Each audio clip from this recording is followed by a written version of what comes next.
6:30. Grazie davvero della vostra presenza, i nostri blogger, i videomaker. Dai, su! Good morning everyone, today we're walking from Bolsena to Montefiascone. I am absolutely devastated from yesterday's leg. It's been quite tough and my legs and feet are hurting bad today, but luckily today's leg is gonna be shorter, so I can't wait to arrive to Montefiascone because I've heard it's a pretty interesting place.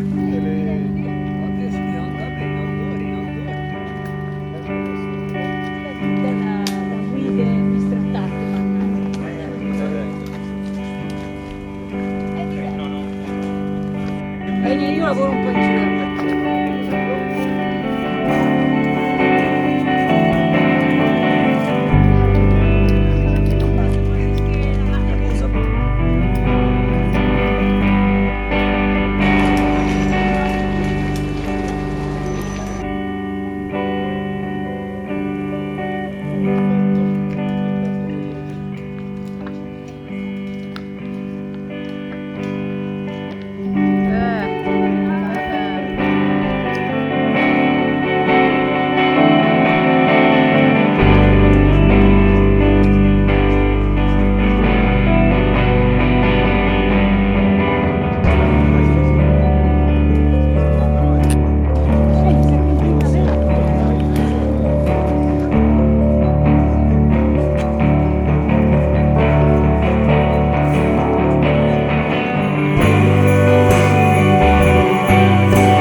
This is typical vegetation of this region. Agave plants and especially these pine trees. This is Pino Marittimo, it's called in Italian. Very typical of Lazio region. If you have been to Rome, you have seen so many of those.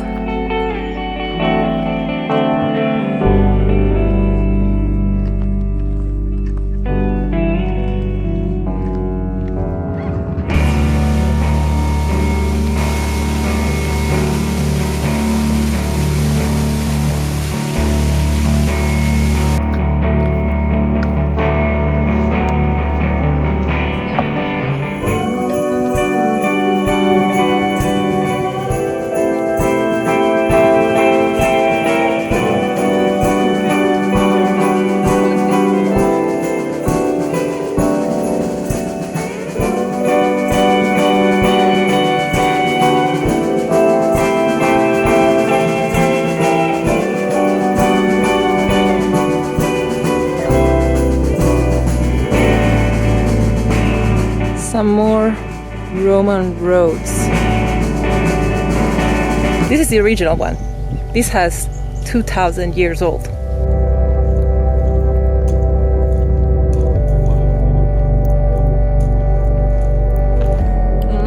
I just found on the way the best figs. Look at that.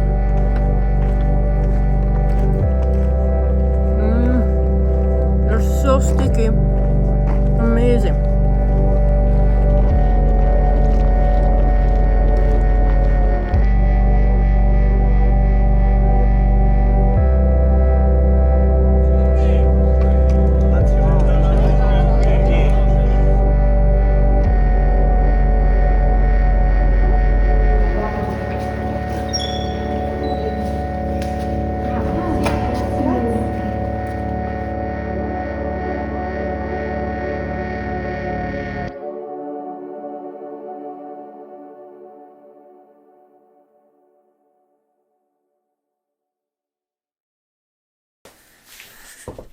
I haven't been able to shoot further that day.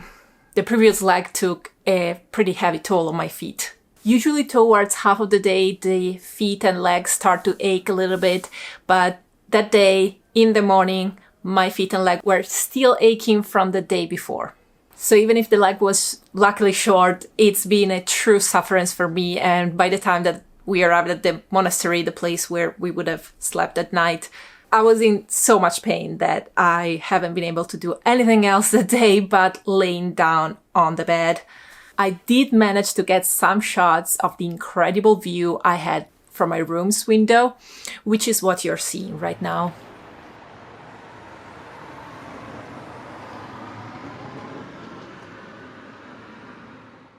Aside of this extreme episode, I actually really liked of this whole experience the fact that pain is part of your trip.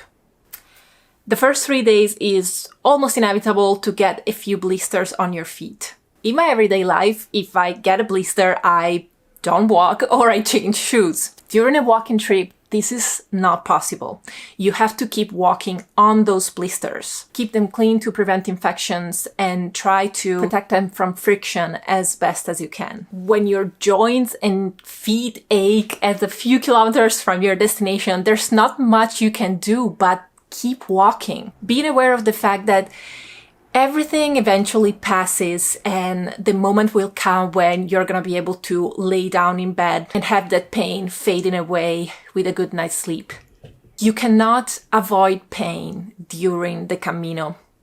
You have to face it, accept it, and learn to live with it.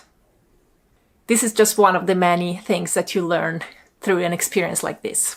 When you walk the Via, it's like being transferred into another dimension of time and space.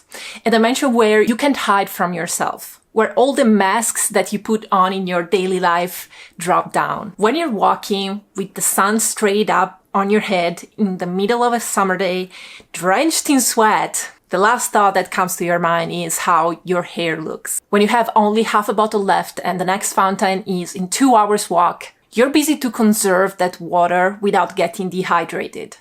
In those conditions, suddenly the hierarchy of what's important to focus on becomes very clear. You need to use your energies very sparingly because those last kilometers at the end of each leg can truly become a struggle for survival. While you walk the Camino, both on your shoulders and in your mind, there is only space for the very essential things you need to carry. Everything else is off of you. The only things that really count are put one foot in front of the other, stay hydrated, protect yourself from the sun or from the rain, put a foot in front of the other again, and repeat. And that's what makes it so special. The original plan for this trip was to walk 8 days in a row on the Via Francigena. On the 7th day, though, I got badly injured in my legs. I don't know if I gave enough hints about this in the documentary. I explain further about it in the 2 Q&As videos that I made about this trip. Anyway, unfortunately on the 8th day I haven't been able to walk the leg with the rest of the group, but that gave me the possibility to spend a couple of more hours in the town where we slept, which is Montefiascone, a beautiful town outside of Rome. I was able to film it.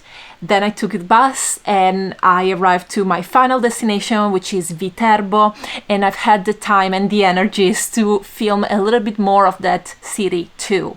I made a video about these 2 last destinations, which are released in September of 2021, so before the actual movie about my trip. I suggest you to check it out if you haven't yet, because it's been very successful on my channel. You can find the link in the cards here, or as always in the description down below, where you're also going to find the links to leave a tip or a donation for this movie. Nobody paid me to make this documentary. My entire channel is donor-based. I'm not sponsored by companies or anyone. So if you feel like supporting my work, feel free to leave a donation or subscribe to my Patreon page. Thank you for watching this series about the Via Francigena, and I'll see you in my next video with a very different type of content.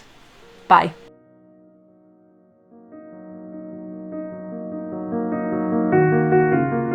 A special thanks to the European Association Via Francigena for organizing Road to Rome 2021. I know the idea was bigger than you, but you ended up creating an amazing opportunity for people to connect. Thanks to all the municipalities who have welcomed us, prepared us food, gave us a place to sleep, in particular to all the younger members of the Proloco associations of each town. You're the future of these local communities. Thanks to all the pilgrims who have given me the chance to share a bit of their Camino with them. I've learned something from each one of you. And finally, the biggest thank you of all goes to my patrons who, by giving a monthly financial contribution for the past 2 years, have made it possible for me to teach myself how to tell stories, how to make better videos, and how to spread positive values out to the world.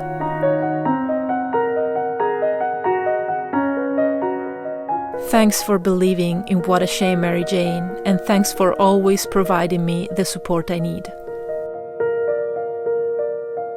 This movie is dedicated to you.